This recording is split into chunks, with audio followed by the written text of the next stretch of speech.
Welcome to a weekend edition of the Nightly Nuge. How's your weekend going, Ted? I'm telling you, every weekend is the most important weekend of my life. Alert, alert. Finally, it's Friday. I'm out of my cage. 2 days of freedom are good for a rage. Going to the concert and hitting all the bars on weekends, my wages, they just go so far because I'm a weekend warrior. Actually, I'm a weekend warrior 365, 74 years so far, Keith. So happy weekend, everybody. Let's make this the best weekend of our lives. We can improvise, adapt, and overcome. Think of the positives, get rid of the negatives, get your bow and arrow, and catch some fish. Now, I'm going to brag a little bit.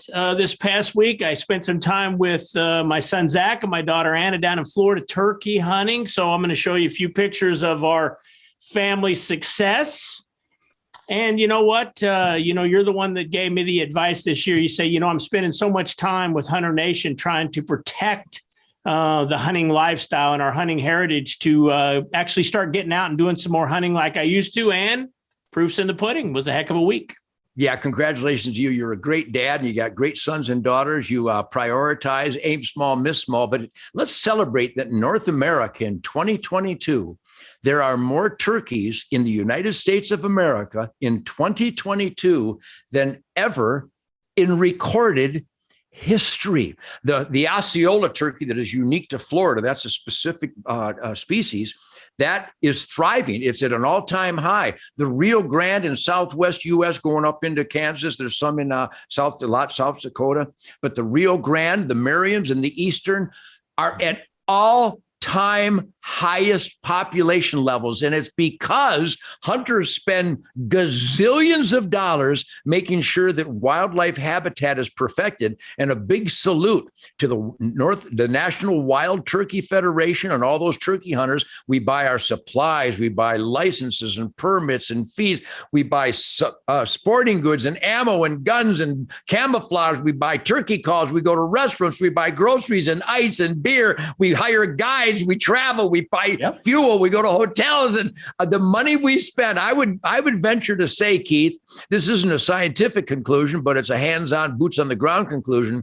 I'll bet for every turkey we kill in the United States of America during the spring and fall turkey seasons, I'll bet you that bird generates 10 grand into the economy when it's all said and done, because you and your family flew, you went hotels, rent a car, you got buddies on land that they have to pay their taxes and they have to groom the habitat and plant specific habitat enhancing agriculture to enhance wildlife. So a big salute to the American hunting families who single-handedly brought wildlife populations to the healthiest, most thriving condition in the history of the world. And the whole world, by the way, Keith, pays attention to the United States, the North American wildlife management model, conservation that is successful all around the world, where X species develops X productivity based on X habitat, maximizing that habitat for optimal productivity so that families will have unlimited family hours of recreation,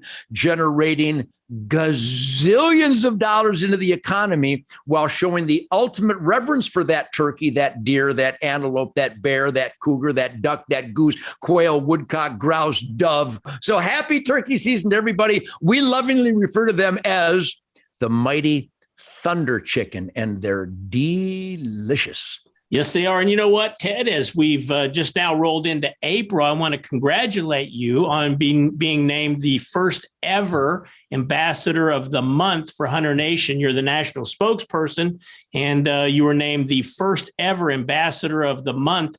What is it about Hunter Nation that you're spending so much time and effort out there, whether it's on Tucker Carlson talking about HunterNation.org or wherever you go, all your interviews? Why is it that everyone you talk about Hunter Nation? Well, because there's a self-evident truth, and it's undeniable science that wildlife is the canary in the coal mine. The condition of wildlife literally is the indicator of our quality of air, soil, and water, our quality of life. All quality of life starts with quality air, soil, and water. And quality air, soil, and water can only come from one source: healthy wildlife habitat. I have been on a nonstop jihad, shall we say, since the 1960s, educating people that wildlife must be valuable. It must have tangible value as the renewable resource that it is. So when I discovered that the tens of millions of hunting families in this nation were as passionate about it as I am. Mostly, yeah, we like to eat them. We like to kill them and grill them.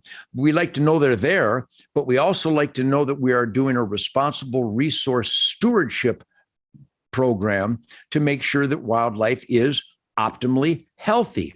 But then I also discovered on that incredibly positive note, the heartbreaking tragedy and reality that so many of those hunting families do not raise their voice, are not voting, are not registered to vote. So when we found that out, you decided to actually create an organization that spearheaded the very concept, the life and death concept of the future of wildlife, which happens to be the future of quality air, soil, and water. When you get right down to the annual calendar of spring, summer, fall, and winter.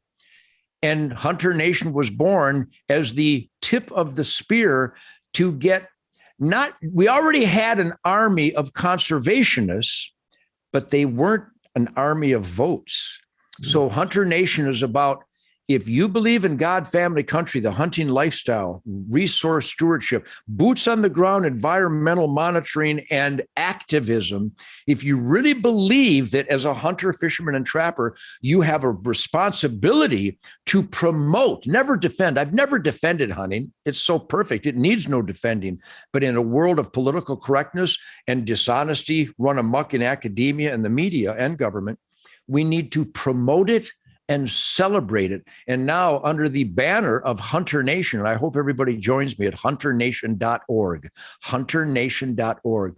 Now we're doing more important work than just managing and optimizing habitat and wildlife conditions. We're optimizing the vote for future wildlife conditions. So if you're not registered to vote, then that wildlife habitat over there that you didn't fight to protect, it'll end up being a mall.